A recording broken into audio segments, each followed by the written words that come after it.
Hi, this is Cassidy Cash, that's Shakespeare Girl. Thank you for downloading the practice calligraphy sheets where you can learn to write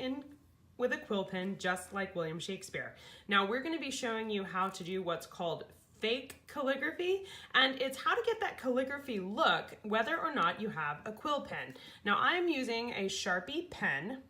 and that's just my preference, and this is me actually making the sheet for you that you have just downloaded. But as you can see, the top part of the sheet has that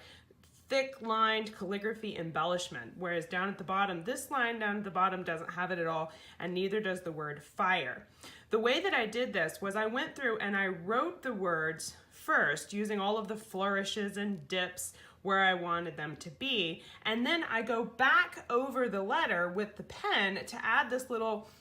thickness, the embellishment that makes it look like calligraphy, and I'm going to show you how to do that now. So here's the word fire, and what I do is I just draw a type of rectangle shape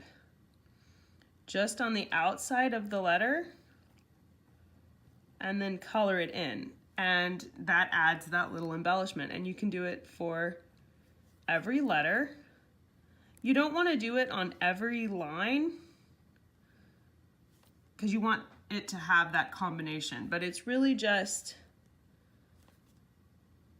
drawing rectangles and coloring it in, and you do that for each of the letters, and it makes it have that embellishment that you want it to have. I usually do it on the left side